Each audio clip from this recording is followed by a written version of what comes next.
अभिषेक झा जी और हर्षवर्धन त्रिपाठी जी इस वक्त स्क्रीन पर। अभिषेक झा जी, नीतीश कुमार भी तो पीछे नहीं है ना इनमें, वो भी तो उन्होंने भी तो किया है ना उद्घाटन, तो उनके द्वारा क्यों किया गया उद्घाटन? जरा एक एक करके मैं सर आ रही हूँ सर, ऐसे तो फिर बाकी गेस्ट का नंबर ही नहीं आ पाएगा, बाकी गेस्ट का नंबर ही नहीं आ पाएगा। दूसरी बार में जब सेकंड टर्म में आऊंगी तो प्लीज तब आप कहिएगा। अभिषेक झा जी,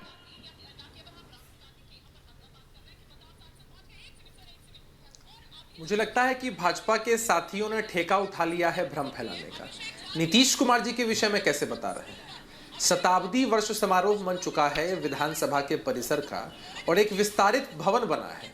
अरे भाई, कहीं अगर विस्तारित भवन बनता है या कोई छोटी सी चीज बनती है तो स्पीकर उद्घाटन कर देते हैं, सीएम उद्घाटन कर देते हैं। आप दिन की तुलना रात से कैसे कर सकते हैं? अच्छा, यहाँ तो पूरा का पूरा नया संसद भवन बनकर तैयार हो रहा है और विधायिका के हेड, भारत की प्रथम नागरिक, महामहिम राष्ट्रपति महोदया उद्घाटन करती, यही देश की आम आवाम की इच्छा है।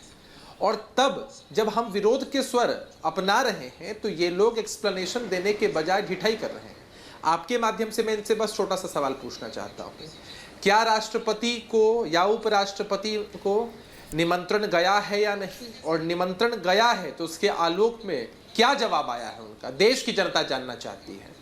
आप प्रोटोकॉल की धज्जियां उड़ा रहे हैं, लोकतांत्रिक मूल्यों की धज्जियां उड़ा रहे हैं और सोच रहे हैं कि देश का विपक्ष चुपचाप मौन होकर इसको देखेगा, तो ऐसा कतई नहीं होने वाला है। हम इसे बर्दाश्त नहीं करेंगे, लोकतांत्रिक तरीकों से हम इसका विरोध करेंगे।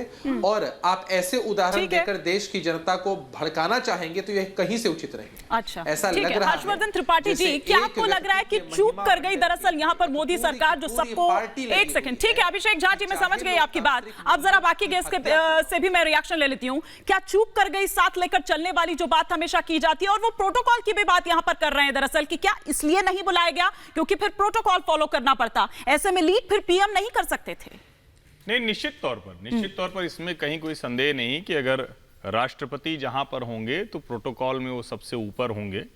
लेकिन भारत के संविधान में संविधान के संरक्षक के तौर पर राष्ट्रपति का जिक्र है। ये विपक्ष के लोग जो विरोध करने वाले हैं, हालांकि बड़ा एक विपक्ष का हिस्सा है जो इसमें शामिल भी हो रहा है, बिल्कुल, वो बार बार कह रहे हैं असंवैधानिक है, वो झूठ बोलते, उनको शर्म नहीं आती है।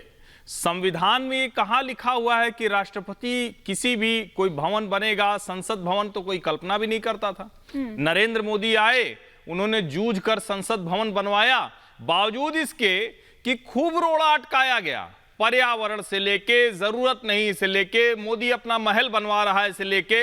लेकिन जब पूर्ण स्वदेशी संसद भवन बन गया, जब लग रहा है कि ऐसा भवन तो किसी की कल्पना में नहीं था, जब दुनिया के सबसे शानदार जो संसदीय प्रणाली के भवन हैं उनसे बेहतर भवन भारत ने अपना बनाया, तो आज उनको लग रहा है वहां नरेंद्र मोदी का नाम लिखेगा।